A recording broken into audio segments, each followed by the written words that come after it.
আসসালামু আলাইকুম ভিউয়ার্স, আশা করি সবাই ভালো আছেন। প্রতিদিনের মতো আজকে একটি রেসিপি নিয়ে আসলাম। আজকে আমি নরম ফুলকো ফুলকো রুটি ভেজে দেখাবো বানিয়ে। অবশ্যই একবার হলেও বাসায় ট্রাই করে দেখবেন। আমি যেভাবে দেখিয়েছি অবশ্যই সেভাবে বানানোর চেষ্টা করবেন, তাহলেই দেখবেন রুটিগুলো অনেক নরম হবে আর ফুলকো ফুলকো হবে। আর আমাদের চ্যানেলটা অবশ্যই সাবস্ক্রাইব করে দিবেন, পাশে থাকা বেল বাটনটি ক্লিক করে দিবেন। আর অবশ্যই বানিয়ে একবার হলেও ট্রাই করে দেখবেন বাসায়, দেখে অবশ্যই কমেন্ট করে জানাবেন।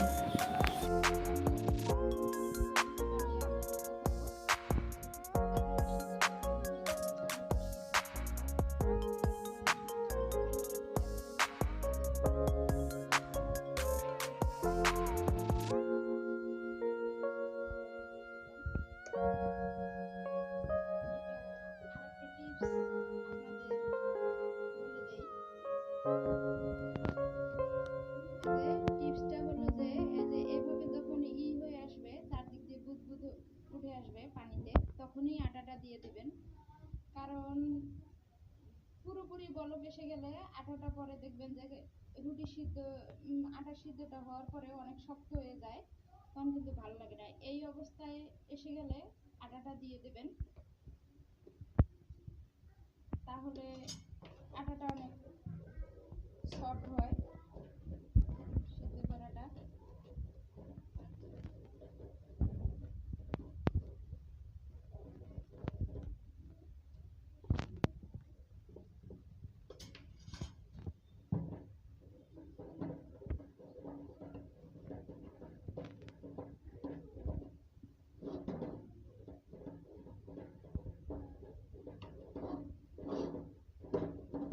এভাবে অনেক সুন্দর করে আটাটা সিদ্ধ করে নেবেন। আর অবশ্যই আমি যেটা বললাম, আটাটা পানিটা পুরোপুরি বলক না আনলেই ভালো হয়। আমি এভাবেই করি, তাতে রুটিটা অনেক সুন্দর হয়। আমি এখন এটা নামিয়ে নেব।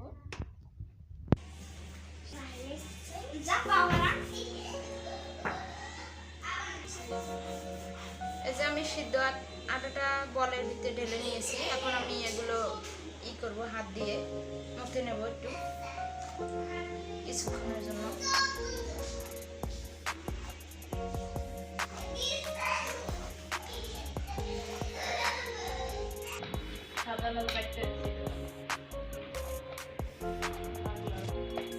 আমার এখানে বেশি হয়ে গেছিল, তাই আমি অর্ধেক রেখে দিয়ে আপনাদের দেখানোর জন্য আমি একটুখানি নিয়ে নিলাম। এখানে আমি কয়টা রুটি বানাবো, এখন আপনাদের বানিয়ে দেখাবো রুটি।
এই যে এভাবে আমি সবগুলো রুটি বেলে নিয়েছি একইভাবে। এখন আমি সেঁকতে যাব। এই যে রুটিটা ভাজার জন্য, সেঁকার জন্য আমি এখানে একটা প্যান বসিয়ে দিয়েছি। এখন আমি প্যানটা গরম হয়ে গেলে রুটিটা সেঁকা শুরু করব। প্যানটা আমার গরম হয়ে গেছে, আমি এখন রুটিটা দিয়ে দেব।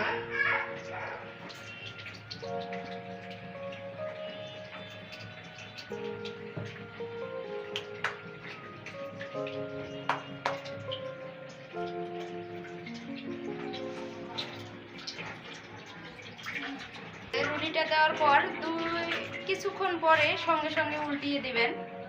এপাশে অল্প একটু হবে আর কি, একটুখানি হওয়ার পরে অপর পাশে উল্টিয়ে দিবেন। উল্টিয়ে দেওয়ার পরে অপর পাশটা সুন্দর করে করে নেবেন, ভালো করে ভেজে নেবেন। তাহলে আপনার রুটি অনেক সুন্দরভাবে ফুলে যাবে। ফুলকো ফুলকো রুটি বানাতে পারবেন, খেতেও পারবেন। আর এইরকম একটা সুতির পরিষ্কার কাপড় নিয়ে নেবেন, রুটিটা এভাবে চেপে চেপে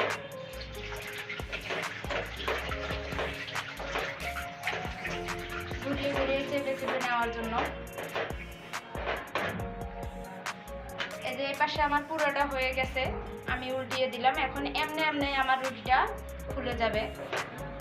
এই যে দেখেন, আমার একটা ভাড়া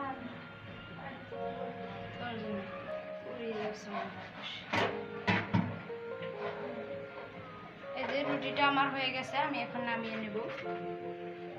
দেখেন কত সুন্দর ফুলে গেল রুটিটা, এমনি এমনি ফুলে গেল, আমি কিছু করি নাই, আপনারা দেখতেছেন।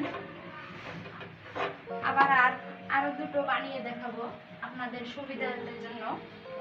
আবার একটা রুটি দিয়ে দিলাম।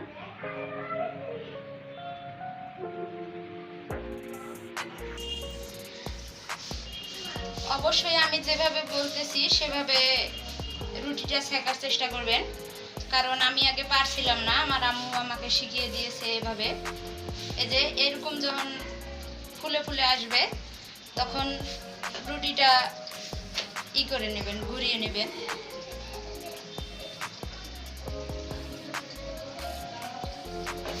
এখন একটু সুতি কাপড়ের সাহায্যে এভাবে ঘুরিয়ে ঘুরিয়ে সেঁকে নেবেন রুটিটা।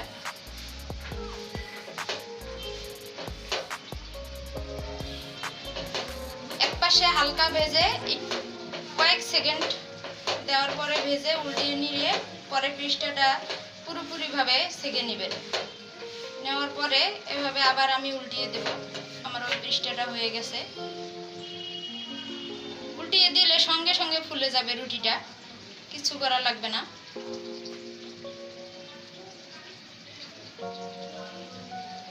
দেখেন আমি কিচ্ছু করি নাই, আমার রুটিটা দেখেন এমনি এমনি ফুলে গেছে।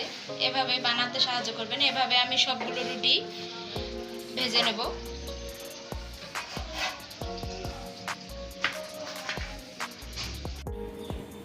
এই যে আমার সবগুলো রুটি ভাজা হয়ে গেছে। আমি এভাবে সবগুলো রুটি ভেজে নিয়েছি।